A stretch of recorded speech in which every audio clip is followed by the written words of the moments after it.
All right, here we go with chapter 3, titled Pictures.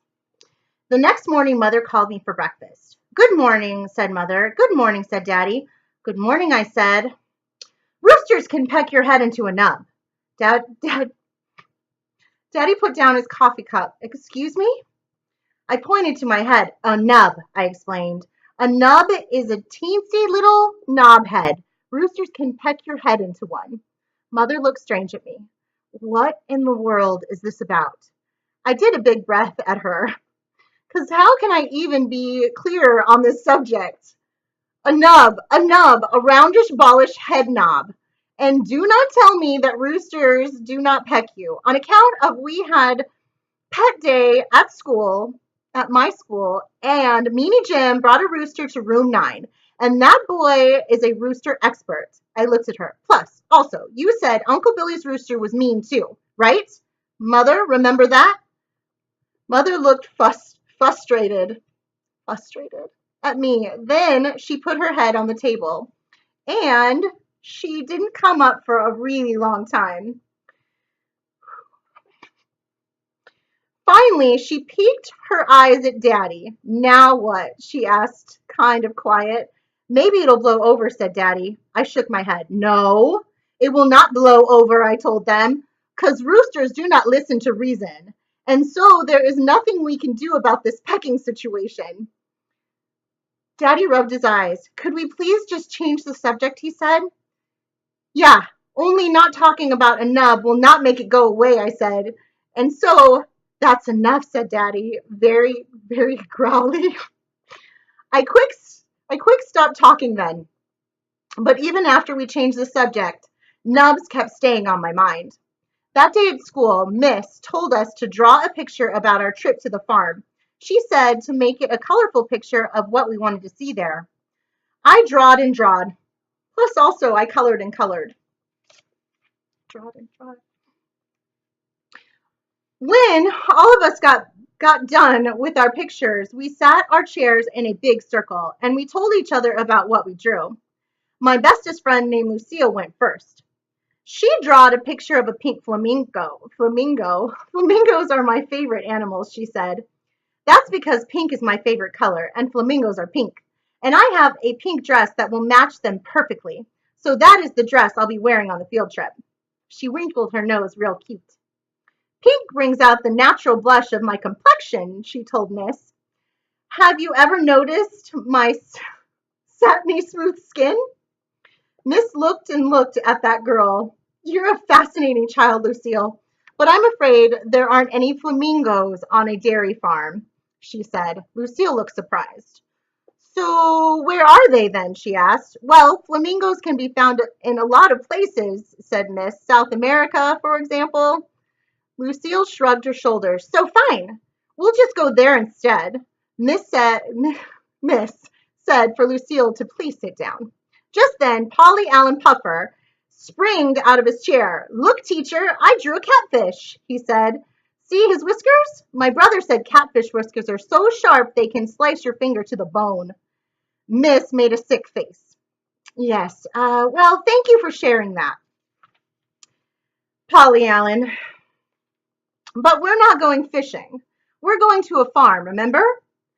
Polly Allen Puffer looked upset. Yes, but my brother said there's lots of catfish farms around here, and so that's the kind of farm I think we should. No, Polly, no, said Miss. We're just going to a regular plain old farm with regular plain old farm animals. Polly Allen Puffer did a mad breath. Too much cuteness. He said the word big whoop. After that, Polly Allen Puffer had to stand in the hall. Miss did some deep breathing. Please, children, please. Did anyone in room 9 draw a picture of a regular farm animal? Anyone at all. That's all I'm looking for here. Just a regular old farm animal. I did, miss. I yelled, real excited. I drew a picture of a rooster under a tree. Can't wait to see what her rooster. Oh, I guess that's it. Okay, well, let me show you. Doesn't really look like a rooster. Okay. Oh, Junie B, thank you. That's perfect, she said. I holded it up so she could see it. See it, miss? See how pretty it is? Miss looked at my picture. Oh, yes, that's a very nice tree, Junie B, she said. But why is it lying on its side? It crashed over in a rainstorm, I said. Oh, said Miss. Oh, dear. She looked even closer. But I'm afraid I don't see the rooster, honey. I pointed. There, I said. See his foot under the branch? He did not get out in time, apparently. Miss covered her mouth with her hand. Just then, a girl named Charlotte hollered, I hate that picture. That's a terrible picture. I crossed my arms at that girl. You would not say that if your head was a nub, sister, I said. Meanie Jim laughed real loud. Then Miss said for all of us to take our chairs back to our tables. And we did not show any more farm pictures. Cutest thing ever. All right, that's the end of chapter 3. Let's move on to chapter 4. On Saturday, Mother came into my room. She said we were going shopping for clothes for the farm trip. I looked up from my coloring book. No, thank you, I said, on account of I am getting a fever that day, so I won't actually be going to the farm. Mother laughed. Don't be silly, she said. Then she picked me up and she carried me out to the car. Yeah, only here's the problem. You are not respecting my wishes, I said. Mother laughed some more. I promise this will be fun. I did a huffy breath. Whatever, I said. Whatever is the grown-up word for that is the dumbest thing I've ever heard. And guess what? I was right. Shopping was not fun at all, because Mother kept on making me try on clothes that I didn't want. First, she made me try on a skirt with checkery squares. Then she made me try on overalls with big giant pockets. Plus, she tied a bandana around my neck, and she put a straw hat on my head. I looked in the mirror at myself. What do you know? I'm a cornball, I said. What is that mom thinking?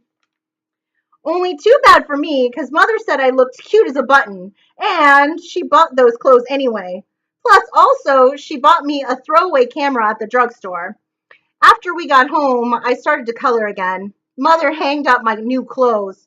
Do you want me to show you how to use the camera for your trip now? She asked. No, thank you, I said, on account of I am getting a fever that day, so I won't actually be going to the farm.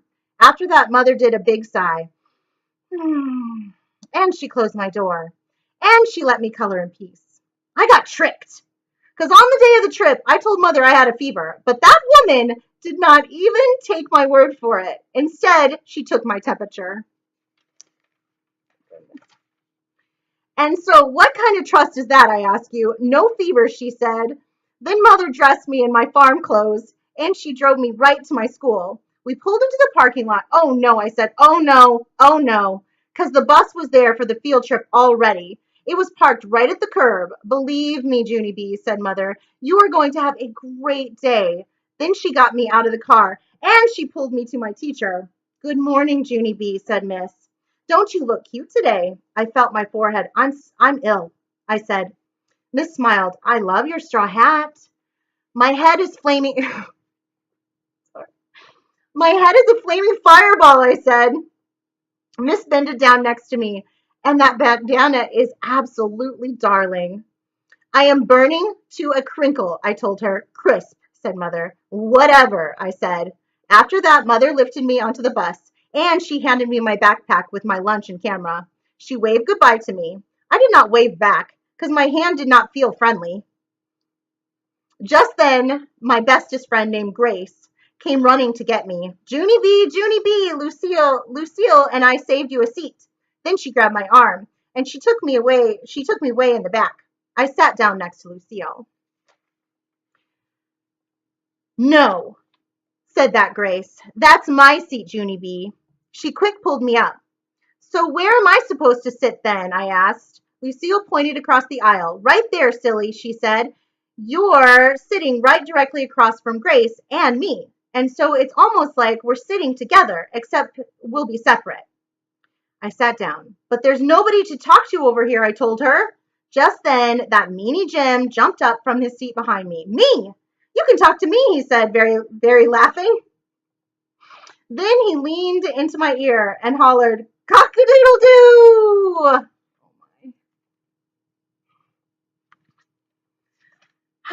Right into my eardrum. Too bad you're afraid of roosters, he said. Roosters can tell if you're afraid, Junie B. Ask anybody. Roosters always peck the scaredy heads first. No, they do not, Jim, I said back. You are just making that up, probably. And anyhow, if roosters pecked people's heads off, all farmers would have nub heads. Only they don't, so there, ha ha. Jim raised up one eyebrow. Are you sure all farmers don't have nub heads? He said, kind of spooky. Are you? He did a grin. Why do you think farmers wear hats?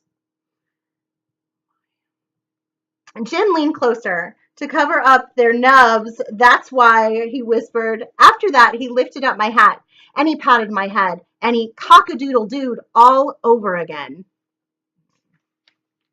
I'm not liking him. Okay, that was the end of chapter 4. We'll continue with chapter 5 next.